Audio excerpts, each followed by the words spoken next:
friends, my name is Jake. Welcome to Canadian Cutting Edge, and we've got this knife today, the Kershaw HIGHBALL, model number 7010. I haven't reviewed a lot of knives by Kershaw, and there's reasons for that. I tend not to like what they produce, especially their budget stuff. This knife was bought by a viewer of the channel, and he bought it at a Canadian knife store, House of Knives. That's much better. And he had it sent to me first, and I'm going to give it a good once over, lubricating it nicely and sharpening it very well, and then I'll send it on to him. It's a good knife. We've got a all metal body, and we've got a D2 blade. Sub 3-inch knife.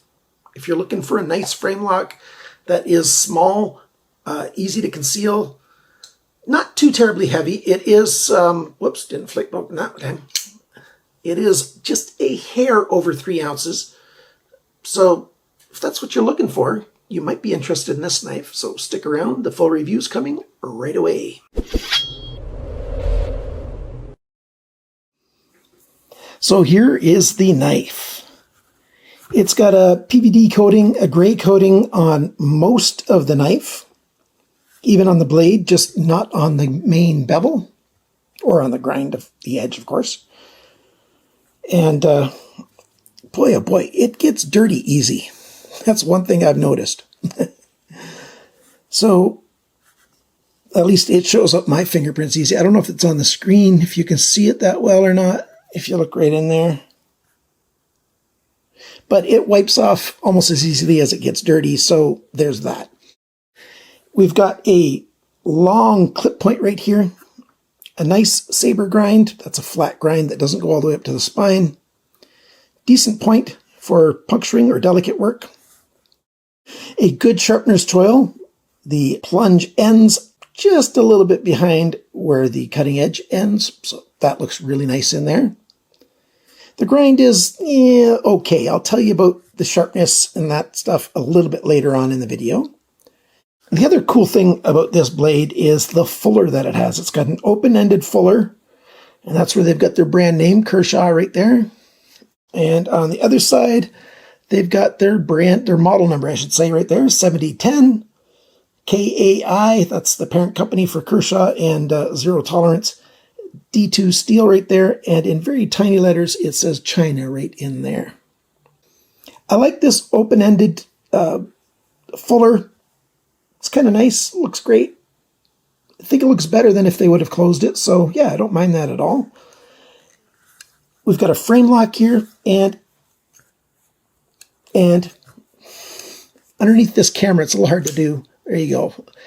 You use that fuller as a bottom flicker. You put your finger underneath there and flick it out, and it goes. I can't get little.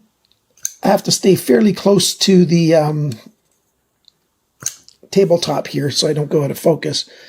That's how you can open it, or you can just put your thumb in here, and actually I use both finger and thumb like this, because if I just squeeze with my thumb, I'm going to invariably push down on the frame lock with my other finger here.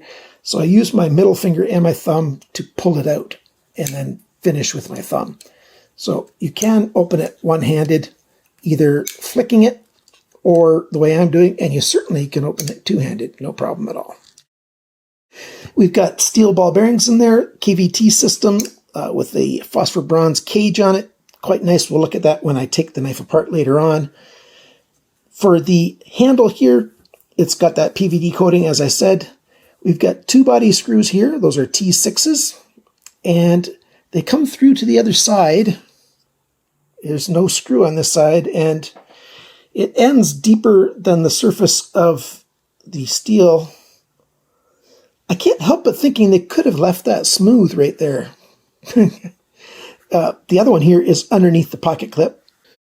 By the way, this is model 7010, and this is the Sanrenmu 7010. It's a little bit smaller, although we've got fairly close to the same amount of cutting edge, just a tiny bit less. This is a very fun knife as well, and it's a whole lot under the price. It's a different knife, though. We've got a line, well, it's a frame lock as well, tip down pocket clip, most of them are all steel. This one's got G10 on it. The 7010 is a very nice knife that I really like. Thumb studs for deployment. Love that thing. So this is in that sort of size range of what I call medium knives. Just a little bit under 3 inches on the blade here. We've got aluminum that's been anodized a bright blue for the pivot collar. So you can see that on both sides. We've got a D-shaped pivot pin. That's why this side comes just to a point. And you've got the T8 screw right here. And then these other screws are T6s. Because of the PVD coating, I don't want to take the pocket clip off because chances are really high it's going to chip the coating if I try that. I did take it apart, and I'll show you the video a little bit later. And so you can just see a little tiny bit of the coating, the black coating on the screws has been taken off on these back two screws. We've got a back spacer that's plastic, probably an ABS. We've got a back lanyard pin. So I like lanyards on that kind of system, but I don't like the placement of it. I don't like them up here. I'd rather have it back here. Because when you have it in your hand like this, you know, that's in your hand like this, the paracord has to get pinched in your hand. So it's kind of odd that it's on top. The other odd thing is on this part, you know, they just drilled a hole to put the screw in, which is okay. I don't like button screws, but be that as it may. But over here, they cut out a section of the handle so that they could put the screw in there. Odd, very odd indeed. And that means on the end, let's see if I can keep this in focus down here. We've got some jimping on here, but this side, on this side right here, it's not as wide as this side. So that looks very odd to me. So yeah, I would have really liked that pin to be in there. They could have still done the jimping and everything for the lanyard option. I don't use lanyards very often, almost never, especially on little knives like this. So it's here nor there for me. The pocket clip is the right side only, and it's comfortable in hand. The pocket clip does not give any hot spots either in my right hand or in my left hand. Works well. I like how it feels in hand. We've got almost perfect centering. Very good. Lockup. Very good. That's exactly what I like to see on a new knife. There's lots of room for it to wear over during many openings. It'll slowly wear over. And it's a totally solid lockup there. Perfect. There is no over travel protection. You can push the lock arm too far. So be careful that you don't do that if you get one of these. You can see the hole over here for these detent ball. The detent is actually very good. It wants to stay closed when it's closed. But it's not hard to open it up because you've got that nice ridge to pinch into. But it's a good detent. Well, I can't always get this thing just right. There we go. Often I can flick it very well. I would like, I'm thinking about what I'm trying to say, so I'm doing that. I would like a little ramp.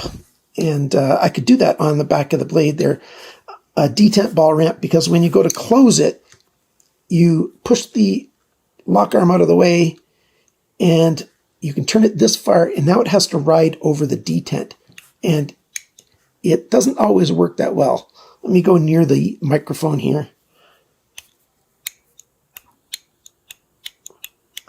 It wants to climb over that, but it finds it a little bit hard. So a little ramp on there would be better for when you're closing it.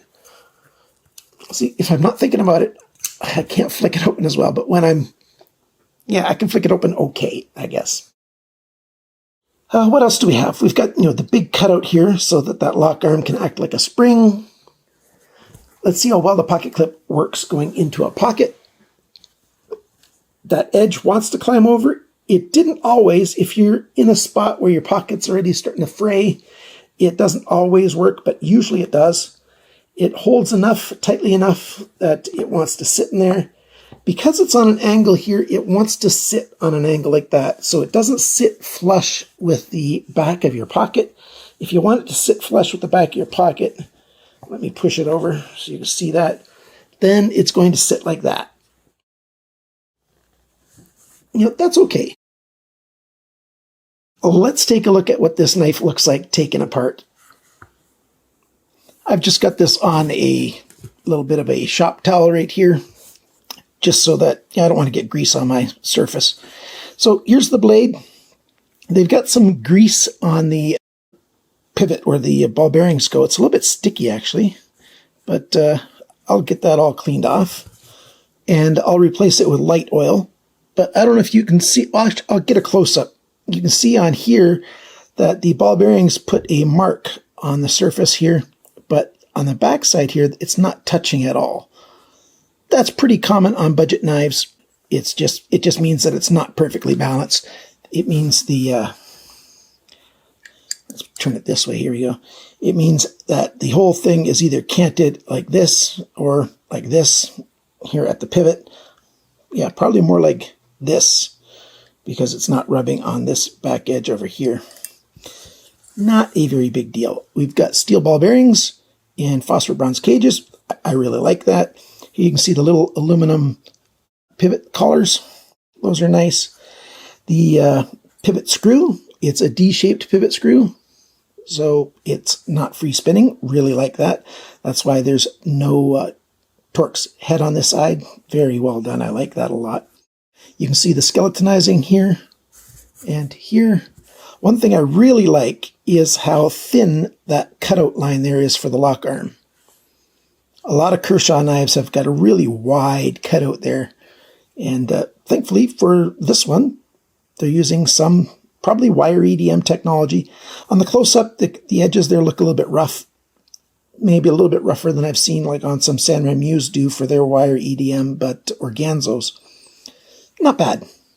Steel detent ball, it's in there, very good. I like that detent. The back spacer here is plastic. You can see right here, the close-up, there's a number 2 there. So yeah, this is molded plastic back spacer. So the construction of it, it's well done. It's simple and functional. And it's time now to go over all the measurements, the dimensions, sizes, all that stuff. It weighs 86 grams, 3.05 ounces. So you can say 3 ounce. It's a 3-ounce knife. The sharpness from the factory measured right about there, 180 bests. That's pretty good. 200 or less is considered sharp. The cutting edge length is 73 millimeters. That's 2.874 inches. The blade length, tipped to the closest spot on the handle, that is 75.2 millimeters, 2.96 inches. So it's underneath that 3-inch law. The thickness of the blade, and I measured it right back here on the ricasso where you can get the full thickness. 2.92 millimeters, that's 0.115, so a bit under 1/8 of an inch. The blade depth, the widest spot is right here, 20.9 millimeters, 0.823 inches. The thickness of the edge behind the grind, right about where my thumbnail is, 0.61 millimeters, that's 24 thousandths of an inch. I would really like this thing to be 20 thousandths, or maybe even less. Now for the grind angles. The grind angles aren't all that great. Although, if you measured only right in the middle of the blade, it'd be about 21.7 and 24. But on this side, it starts right here at 29.3 degrees and it ends here at 19.9 degrees. Has the 24 in between. This side here, it starts at 20.1, goes to 21.7 in the middle, and ends at 20.3. It can be sharpened fine because, D2 steel is not that hard to sharpen, contrary to some opinions out there. Let's go about the handle now. The handle length, 97.4 millimeters, 3.835 inches. The grip area in here, it's probably a little bit under 9 centimeters or 3.5 inches. The handle thickness, not counting the pocket clip, is 10.9 millimeters. That's 0.429 of an inch. The handle depth on its own, its biggest right about here, 19.7 millimeters. That's 0.775 of an inch. When it's closed, it's widest right here, 26.3 millimeters, 1.035 inches. And the total length of the knife from tip to the very end is 172.2 millimeters, which is 6.779 inches. So, how much do you have to pay for a knife like this? The cheapest place in Canada to buy this right now, IntegrityKnives.com, which is in Ontario, Canada, their regular price is $64.99 Canadian. And you can save 10% off of that with coupon code CCE, and that would make it $58.49 Canadian. Still, that's a fair bit more than it is in America. In America, you can get this at White Mountain Knives for $42.99. Again, use coupon code CCE to save 10%. That equals $38.69 Canadian. So $38.69 US or $58.49 Canadian. I know what I would do. I'd buy it from White Mountain Knives and save some money. I found some prices for in Europe and Australia. I'll leave those links down below. Those are not affiliate links. They're just links to make it easier for you to get find a store that has this knife. Let's go over the pros and the cons as we summarize it. It's fun to flick. I like that. It's got good action. It's got good lockup, good blade centering. So everything here in the business part of the knife, it's done fairly well. Like I showed you when it was taken apart, it's not perfect in there with the ball bearings and everything, but it's good enough to open the knife when you want to, easily, and with a little bit of fun. Oh, I don't always get it open. There we go. It's got a good sharpness choil. I like that. It's got a nice tip for piercing into things. It's a decent slicer. It's long enough, that you could take this with your lunch and cut apart an apple or an orange or whatever you want to. It can do a lot of regular, certainly urban EDC kind of tasks. It's a good size for that. Reasonably good hand feel. The jimping here, I didn't talk about it before. With the coating on there, it's not as aggressive as I would like, but it is helpful with the grip. And then you've got the jimping back here as well. And so that's for a reverse grip. You got that extra grip there. So just about any kind of grip, this knife is pretty good. If your hands are well within the men's extra large range, you're going to start to find this to be a little small. My hands are just into extra large. Sometimes I need to buy men's large gloves. Sometimes I need to buy men's extra large gloves. So I'm right in that range. And this is any smaller, and I wouldn't like this, but it's decent the way it is. But I am a guy who likes small knives. So there you go. It's not bad. So the size is good. The detent is good, although I would like a little ramp for when you close it. It's comfortable in both hands. Very often, frame lock knives are uncomfortable in the left hand, especially if the pocket clip has to stay on the right hand side. But this one's actually pretty good. So the cons. The styling decisions is a con to me. Like this right here, that just does not make sense to me at all. Why did they do that? It doesn't make it look any nicer. In fact, I think it would look nicer if it was just smooth. So it doesn't make sense. Oh, by the way, I do again, I like the thin cutout lines there. That's nice for the frame lock arm. Button screws. I don't like button screws on knives. Especially on a knife this price, they could have done something better. And the final con I've not talked about at all yet, and that is there is a little bit of lock stick. Not always, and I think that has to do something with the PVD coating on it, getting in between there, and it's not the best, but it's not terrible lock stick. This is the first Kershaw that I didn't thoroughly dislike that I've had in my hands in a couple of years. You'll notice that I don't have very many Kershaw videos on this channel, and it's because, I just have not liked what they've produced, and mostly I've been looking up very budget knives. This one is still within the budget range, but it's a little bit more money, and they spent a little bit more effort to make it pretty decent. I like this knife. If you like the styling, I don't have any reason for you to not buy this knife. It's decent. Hopefully you get one that's at least as good as this one. Thank you so much for watching my video. Thank you to my Patreon supporters. You guys are awesome. Thank you to everyone who clicks on those buttons to like, share, comment, subscribe. Those really do help. I know you hear it from every YouTuber, but it's true. It really does help. And remember, friends, cut towards your chum, not your thumb. Bye for now.